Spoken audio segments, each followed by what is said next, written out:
মনোনয়ন ঘিরে বিএনপির অন্তর্কোন্দল এখন প্রকাশ্য। প্রার্থী পরিবর্তনের দাবিতে অন্তত ৭টি আসনে চলছে বিক্ষোভ, যা স্পষ্ট করেছে বিভেদ বিভাজন।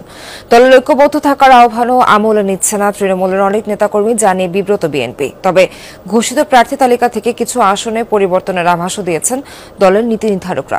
সে সঙ্গে মনোনয়ন পাননি এমন যোগ্যদের মূল্যায়নের আশ্বাসও দিচ্ছেন তারা। সাইফুদ্দিন রবি জানাচ্ছেন। ২৩৭টি আসনে কেন্দ্রের মনোনয়ন ঘোষণার পর থেকেই প্রতিক্রিয়া জানাচ্ছে বিএনপির তৃণমূল। প্রায় এক মাস পরেও মনোনয়ন বঞ্চিতের পক্ষে সরব নেতাকর্মীরা। ঘোষিত প্রার্থীর বিপক্ষে বিদ্রোহ ঘোষণা করে কেন্দ্রের নজর কাড়ার চেষ্টা করছেন তারা। তার নমিনেশন না দিলে আমরা রাজপথ ছাড়ব না। অন্য পার্টিকে আমরা চাইও না, অন্য পার্টি আমরা মানিও না। আমরা জনগণ তার প্রিয় হইয়া তার জন্য আজকে রাজপথায়। কোথাও কোথাও প্রার্থী বদলের দাবিতে কর্মসূচি পালন করতে গিয়ে মনোনয়ন প্রাপ্তির সমর্থকদের সঙ্গে সংঘর্ষে জড়ানোর ঘটনাও আছে। মূলত বিতর্কিত ১/১১ সংস্কারপন্থী, হাইব্রিড কিংবা বহিরাগত দাবি তুলে এই বিক্ষোভ। ত্যাগীদের মূল্যায়ন হয়নি এমন অভিযোগে দেশের নানা প্রান্তে ঘোষিত ২৩৭টি আসনের মধ্যে ৬০টির অধিক আসনে বিক্ষোভ অব্যাহত রেখেছে তৃণমূল। কর্মীদের দাবি প্রার্থী পরিবর্তনের। প্রতিদিনই নতুন নতুন এলাকা যুক্ত হচ্ছে এই বিক্ষোভের তালিকায়। ১৭ বছরে একটি মামলা নাই, কারো কোনো নেতা কর্মীর পাশে ছিল না। একযোগের এই গ্রুপিং আমি মনে করি এটা কেন্দ্র থেকে শুরু করে বিভাগীয় সাংগঠনিক যারা দায়িত্বে আছেন তারাও জানেন। এই মিটিং মিছিল চলমান থাকে, তাহলে আমরা দলীয়ভাবে আমরাও পিছিয়ে পড়ব।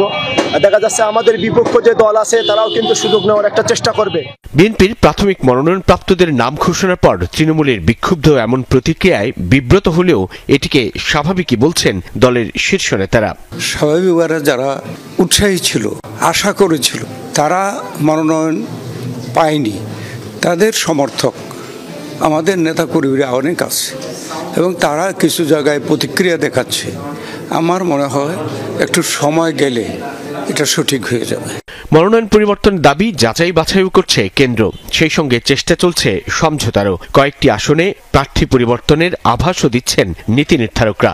আশ্বাস দিচ্ছেন মনোনয়ন বঞ্চিতকে নানাভাবে মূল্যায়নের। দিক নির্দেশনা তো আমাদের দলের থেকে আগে থেকেই দেওয়া হয়েছে যে দল তাদেরকে মূল্যায়ন করবে এবং সুযোগ অনেক আছে, তো সেই জন্য অপেক্ষা করতে হবে। আমরা বিভিন্নভাবে রাজনৈতিকভাবে তাদেরকে মূল্যায়ন করব, কিন্তু মনোনয়ন একজনকেই দিতে হবে। যেহেতু আমরা এটা ফাইনাল সিলেকশন বলছি না, আমাদের এখানে পুনর্বিবেচনার সুযোগ আছে দুই একটা ক্ষেত্রে। যদি দলের সিদ্ধান্ত সঠিক না হয় সেই ক্ষেত্রে এটা পুনর্বিবেচনার সম্ভাবনা আছে, তবে সেটা খুব বেশি জায়গায় হয়তো দেখা দিবে না। তবে তফসিলের পর দলের চূড়ান্ত প্রার্থিতা ঘোষণা হলে এমন বিক্ষুব্ধ প্রতিক্রিয়ার প্রেক্ষিতে কঠোর হবে বিএনপি।